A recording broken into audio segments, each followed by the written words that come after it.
Chapter 1. It is a truth universally acknowledged that a single man in possession of a good fortune must be in want of a wife. However little known the feelings or views of such a man may be on his first entering a neighborhood, this truth is so well fixed in the minds of the surrounding families that he is considered the rightful property of some one or other of their daughters. "My dear Mr. Bennet," said his lady to him one day, "have you heard that Netherfield Park is let at last?" Mr. Bennet replied that he had not. "But it is," replied she, "not for Mrs. Long has just been here, and she has told me all about it." Mr. Bennet made no answer. "Do you not want to know who has taken it?" cried his wife impatiently. "You want to tell me, and I have no objection to hearing it." This was invitation enough. "Why, my dear, you must know.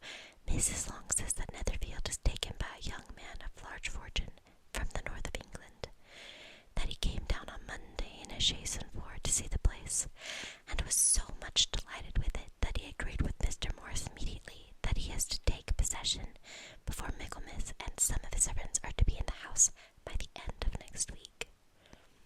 "What is his name?" "Bingley." "Is he married or single?"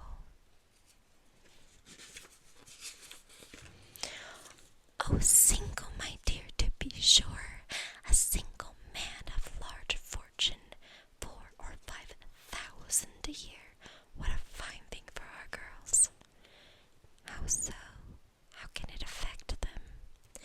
"My dear Mr. Bennet," replied his wife, "how can you be so tiresome? You must know that I am thinking of his marrying one of them." "Is that his design in settling here?" "Design? Nonsense! How can you talk so? But it is very likely that he may fall in love with one of them, and therefore you must visit him as soon as he comes." "I see no occasion for that. You and the girls may go, or you may send them by themselves, which perhaps will be still better, for you are as handsome as any of them. Mr. Bingley may like you the best of the party." "My dear, you flatter me. I certainly have had my share of beauty, but I do not pretend to be anything extraordinary now. When a woman has 5 grown daughters, she ought to give over thinking of her own beauty. In such cases, a woman has not often much beauty to think of. But, my dear, you must indeed go and see Mr. Bingley when he comes into the neighborhood. It is more than I engage for, I assure you. But consider your daughters. Only think what an establishment it would be for one of them. Sir William and Lady Lucas are determined to go merely on that account, for in general, you know, they visit no newcomers. Indeed, you must go, for it will be impossible for us to visit him if you do not. You are over scrupulous, surely. I dare say Mr. Bingley will be very glad to see you, and I will send a few lines by you to assure him of my hearty consent to his marrying whichever he chooses of the girls, though I must throw in a good word for my little Lizzie." "Oh, I desire you will do no such thing. Lizzie is not a bit better than the others, and I am sure she is not half so handsome as Jane, nor half so good-humoured as Lydia, but you are always giving her the preference." "They have none of them much to recommend them," replied he. "They are all silly and ignorant like other girls, but Lizzie has something more of quickness than her sisters." "Mr. Bennet, how can you abuse your own children in such a way? You take delight in vexing me. You have no compassion for my nerves." "You mistake me, my dear. I have a high respect for your nerves. They are my old friends. I have heard you mention them with consideration these last 20 years at least." "Ah, you do not know what I suffer. But I hope you will get over it, and live to see many young men of 4,000 a year come into the neighborhood. It will be no use to us if 20 such should come, since you will not visit them. Depend upon it, my dear, that when there are 20, I will visit them all." Mr. Bennet was so odd a mixture of quick parts, sarcastic humour, reserve, and caprice, that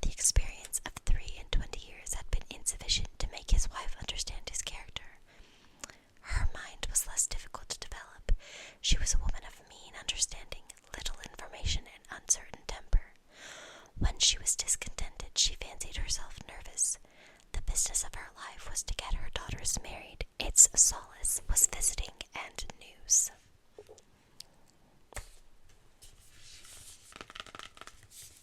Let's get to chapter 2. Mr. Bennet was among the earliest of those who waited on Mr. Bingley. He had always intended to visit him, though to the last always assuring his wife that he should not go. Until the evening after the visit was paid, she had no knowledge of it. It was then disclosed in the following manner. Observing her second daughter employed in trimming a hat, he suddenly addressed her with, "I hope Mr. Bingley will like it, Lizzie." "We are not in a way to know what Mr. Bingley likes," said her mother resentfully, "since we are not to visit." "But you forget, mamma," said Elizabeth, "that we shall meet him at the assemblies, and that Mrs. Long has promised to introduce him." "I do not believe Mrs. Long will do any such thing. She has 2 nieces of her own. She is a selfish, hypocritical woman, and I have no opinion of her." "No more have I," said Mr. Bennet, "and I am glad to find that you do not depend on her serving you." Mrs. Bennet deigned not to make any reply, but unable to contain herself, began scolding one of her daughters. "Do not keep coughing so, Kitty, for heaven's sake. Have a little compassion on my nerves. You tear them to pieces." "Kitty has no discretion in her coughs," said her father. She times them ill." "I do not cough for my own amusement," replied Kitty fretfully. "When is the next ball to be, Lizzie?" "Tomorrow fortnight." "Aye, so it is," cried her mother, "and Mrs. Long does not come back till the day before, so it will be impossible for her to introduce him, for she will not know him herself." "Then, my dear, you may have the advantage of your friend, and introduce Mr. Bingley to her." "Impossible, Mr. Bennet, impossible. When I am not acquainted with him myself, how can you be so teasing?" "I honour your circumspection. A fortnight's acquaintance is certainly very little. One cannot know what a man really is by the end of a fortnight. But if we do not venture, somebody else will, and after all, Mrs. Long and her daughters must stand their chance, and therefore she will think it an act of kindness if you decline the office. I will take it on myself." The girls stared at their father. Mrs. Bennet said only, "Nonsense, nonsense." "What can be the meaning of that emphatic exclamation?" he cried. "Do you consider the forms of introduction and the stress that is laid on them as nonsense? I cannot quite agree with you there. What say you, Mary? For you are a young lady of deep reflection, I know, and read great books and make extracts." Mary wished to say something sensible, but knew not how. "While Mary is adjusting her ideas," he continued, "let us return to Mr. Bingley." "I am sick of Mr. Bingley," cried his wife. "I am sorry to hear that. But why did you not tell me that before? If I had known as much this morning, I certainly would not have called on him. It is very unlucky, but as I've actually paid the visit, we cannot escape the acquaintance now." The astonishment of the ladies was just what he had wished, that of Mrs. Bennet perhaps surpassing the rest, though when the first tumult of joy was over, she began to declare that it was what she'd expected all the while. "How good it was in you, my dear Mr. Bennet, but I knew I should persuade you at last. I was sure you loved your girls too well to neglect such an acquaintance. Well, how pleased I am. It is such a good joke, too, that you should have gone this morning and never said a word about it till now." "Now, Kitty, you may cough as much as you choose," said Mr. Bennet, and as he spoke he left the room, fatigued with the raptures of his wife. "What an excellent father you have, girls," she said, when the door was shut. "I do not know how you will ever make him an amends for his kindness, or me either, for that matter. At our time of life it is not so pleasant, I can tell you, to be making new acquaintances every day. But for your sakes we would do anything. Lydia, my love, though you are the youngest, I dare say Mr. Bingley will dance with you at the next ball."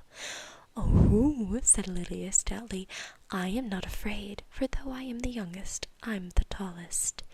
The rest of the evening was spent in conjecture how soon he should return Mr. Bennet's visit, and determining when they should ask him to dinner.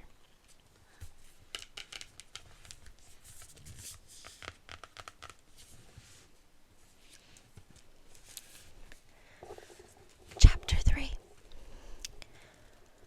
Not all that Mrs. Bennet, however, with the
Mr. Bennet's visit and sat about 10 minutes with him in his library.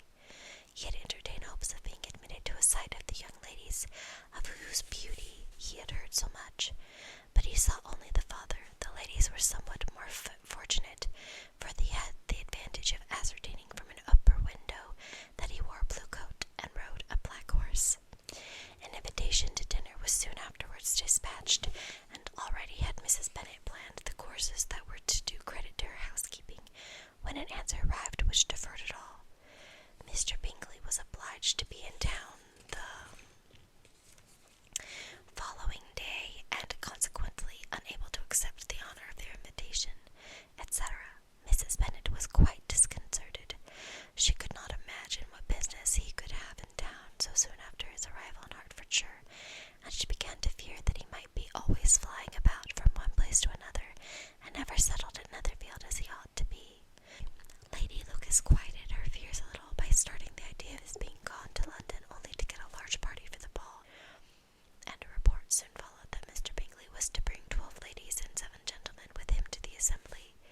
The girls grieved over such a number of ladies, but were comforted the day before the ball by hearing, instead of 12, he brought only 6 with him from London, 5 sisters and a cousin, and when the party entered the assembly room, it consisted of only 5 altogether: Mr. Bingley, his 2 sisters, the husband of the eldest, and another young man.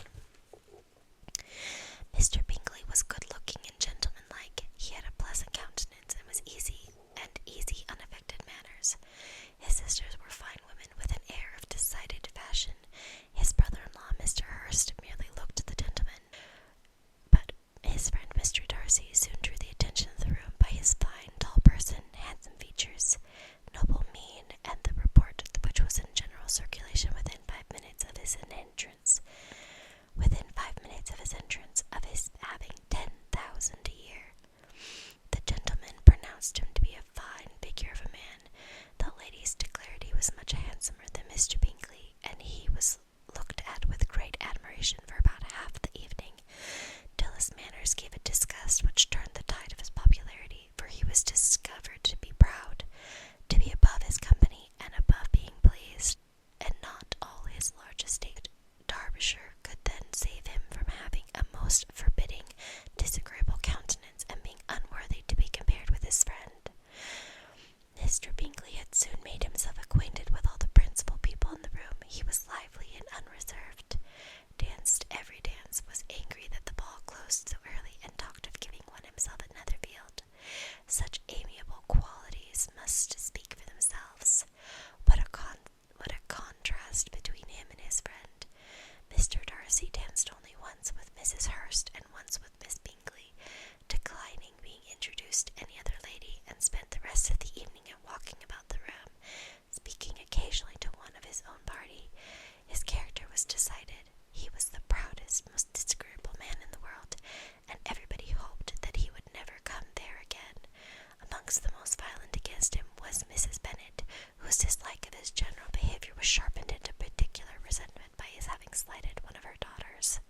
Elizabeth Bennet had been obliged by the scarcity of gentlemen to sit down for 2 dances, and during part of that time Mr. Darcy had been standing near enough for her to hear a conversation between him and Mr. Bingley, who came from the dance for a few moments to press his friend to join it. "Come, Darcy," he said, "I must have you dance. I hate to see you standing about by yourself in this stupid manner. You had a much better dance." "I certainly shall not. You know how much I detest it, unless I am particularly acquainted with my partner. At such an assembly as this it would be insupportable. Your sisters are engaged, and there is not another woman in the room whom it would not be a punishment for me to stand up with." "I would not be so fastidious as you are," cried Mr. Bingley. "For a kingdom, upon my honour, I never met so many pleasant girls in my life as I have this evening, and there are several of them, you see, uncommonly pretty." "You are dancing with the only handsome girl in the room," said Mr. Darcy, looking at the eldest Miss Bennet. "Oh, she is the most beautiful creature I ever beheld, but there is one of her sisters sitting down just behind you, who is very pretty, and I dare say very agreeable. Do let me ask my partner to introduce you." "Which do you mean, and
ends of an evening which had raised such splendid expectations.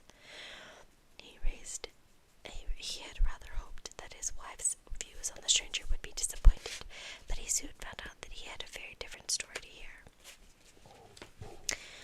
"Oh, my dear Mr. Bennet," as she entered the room. Oh, my dear Mr. Bennet," as she entered the room, "we have had the most delightful evening, a most excellent ball. I wish you could have been there. Jane was so admired, nothing could be like it. Everybody said how well she looked, and Mr. Bingley thought her quite handsome, and danced with her twice. Only think of that, my dear. He actually danced with her twice, and she was the only creature in the room that he asked a second time. First of all, yes, Miss Lucas, I was so vexed to see him stand up with her, but however, he did not admire her at all. Indeed, nobody can, you know, and he seemed quite struck with Jane as she was going down the dance. So he inquired who she was, and got introduced, and asked her for the two next. Then the 2/3 he danced with Miss King, and then the 2/4 with Maria Lucas, and the 2/5 with Jane again, and the 2/6 with Lizzie and the Boulanger.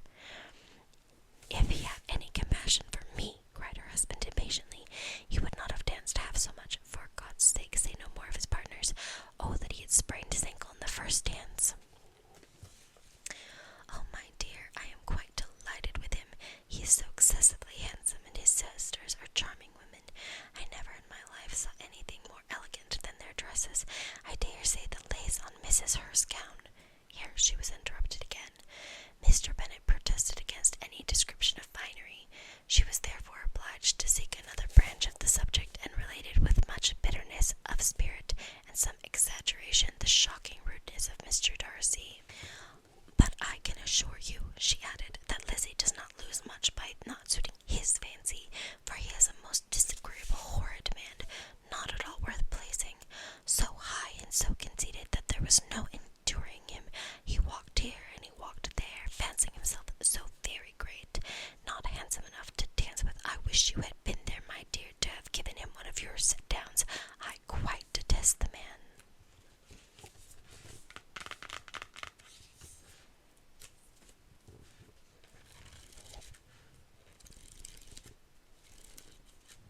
Chapter 4.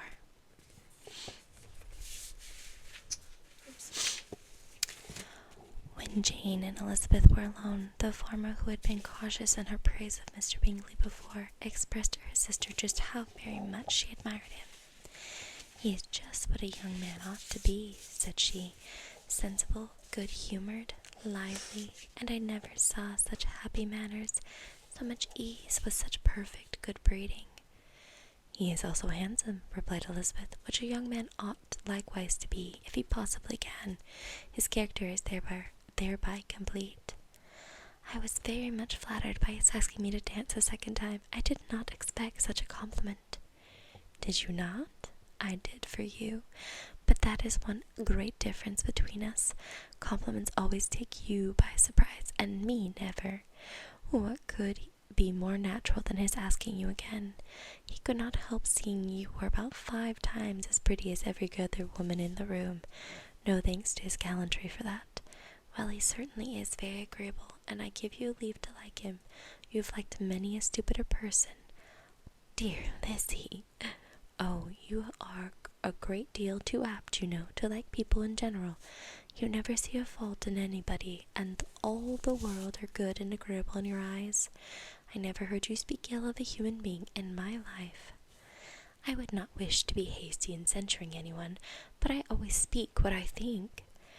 "I know you do, and it is that which makes the wonder. With your good sense, to be so honestly blind to the follies and nonsense of others. Affectation of candor is common enough. One meets with it everywhere, but to be candid without ostentation or design, to take the good of everybody's character and make it still better, and say nothing of the bad, belongs to you alone. And so you like this man's sisters too, do you? Their manners are not equal to his." "Certainly not, at first, but they are very pleasing women when you converse with them. Miss Bingley is to live with her brother and keep his house. I am much mistaken if we shall not find a very charming neighbour in her." Elizabeth listened in silence, but was not convinced. Their behaviour at the assembly had not been calculated to please in general, and with more quickness of observation and less pliancy of temper than her sister, and with a judgment too unassailed by any attention to herself, she was very little disposed to approve them. They were in fact very fine ladies, not deficient in good humour when they were pleased, nor in the power of making themselves agreeable when they chose it, but proud and conceited. They were rather handsome, had been educated in one of the first private seminaries in town, had a fortune of 20,000 pounds, were in the habit of spending more than they ought, and of associating with people of rank, and were therefore in every respect entitled to think well of themselves and meanly of others. They were of respectable family in the north of England, a circumstance more deeply impressed on their memories than that their brother's fortune and their own had been acquired by trade. Mr. Bingley inherited property to the amount of nearly 100,000 pounds from his father, who had intended to purchase an estate, but did not live to do it. Mr. Bingley intended it likewise, and sometimes made choice of his county, but as he was now provided with a good house and the liberty of a manor, it was doubtful to many of those who best knew the easiness of his temper whether he might not spend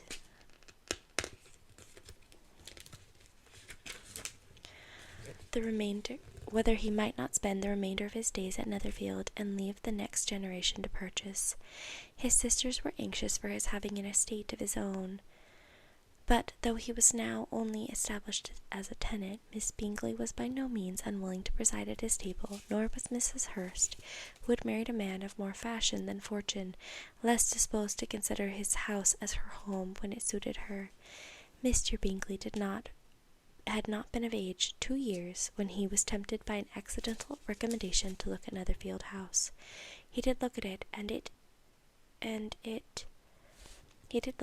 and into it for half an hour, was pleased with the situation in the principal rooms, satisfied with what the owner said in its praise, and took it immediately. Between him and Darcy there was a very steady friendship, in spite of a great opposition of character. Bingley was endeared to Darcy by the easiness, openness, and ductility of his temper, though no disposition could offer a greater contrast to his own, and though with his own he never appeared dissatisfied. On the strength of Darcy's regard, Bingley had the firmest reliance, and his judgment the highest opinion. In understanding, Darcy was the superior. Bingley was by no means deficient, but Darcy was clever. He was at the same time haughty, reserved, fastidious, and his manners, though well-bred, were not inviting. In that respect his friend had greatly the advantage. Bingley was sure of being liked wherever he appeared. Darcy was continually giving offence. The manner in which they spoke of the Meryton assembly was sufficiently characteristic. Bingley had never met with more pleasant people or prettier girls in his life. Everybody had been most kind and attentive to him. There had been no formality, no stiffness. He had soon felt acquainted with all the room, and as to Miss Bennet, he could not conceive an angel more beautiful. Darcy, on the contrary, had seen a collection of people in whom there was little beauty and no fashion, for none of whom he had felt the smallest interest, and from none received either pleasure nor attention. Miss Bennet he acknowledged to be pretty, but she smiled too much. Mrs. Hurst and her sister allowed it to be so, but they still admired her and liked her, and pronounced her to be a sweet girl, and one whom they would not object to know more of. Miss Bennet was therefore established as a sweet girl, and their brother felt authorized by such commendation to think of her as he chose. Chapter 5. Within a short walk of Longbourn lived a family with whom the Bennets were particularly intimate. Sir William Lucas had been formerly in trade in Meryton, where he had made a tolerable fortune and risen to the honour of knighthood by an address to the king during his mayoralty. The distinction had perhaps been felt too strongly. It had given him a disgust to his business and to his residence in a small market town, and in quitting them both he had removed with his family to a house about a mile from Meryton, denominated from that period Lucas Lodge, where he could think with pleasure of his own importance, and, unshackled by business, occupy himself solely in being civil to all the world. for though elated by his rank, it did not render him supercilious. On the contrary, he was all attention to everybody. By nature inoffensive, friendly, and obliging, his presentation at St. James's had made him courteous. Lady Lucas was a very good kind of woman, not too clever to be a valuable neighbour to Mrs. Bennet. They had several children. The eldest of them, a sensible, intelligent young woman, about 27, was Elizabeth's intimate friend. That the Miss Lucases and the Miss Bennets should meet to talk over a ball was absolutely necessary, and the morning after the assembly brought the former to Longbourn to hear and to communicate. "You started the evening well, Charlotte," said Mrs. Bennet, with civil self-command to Miss Lucas. "You were Mr. Bingley's first choice." "Yes, but he seemed to like his second better." "Oh, you mean Jane, I suppose, because he danced with her twice. To be sure, that did seem as if he admired her. Indeed, I rather believe he did. I heard something about it, but I hardly know what. Something about Mr. Robinson? Perhaps you mean what I overheard between him and Mr. Robinson. Did not I mention it to you? Mr. Robinson's asking how he liked our Meryton assemblies, and whether he did not think there was a great many pretty women in the room, and which he thought the prettiest, and his answer immediately to the last question, 'Oh, the eldest Miss Bennet, beyond a doubt. There cannot be two opinions on that point.' Upon my word, well, that is very decided indeed. That does seem as if, but, however, it may all come to nothing, you know." "My overhearings were more to a purpose than yours, Eliza," said Charlotte.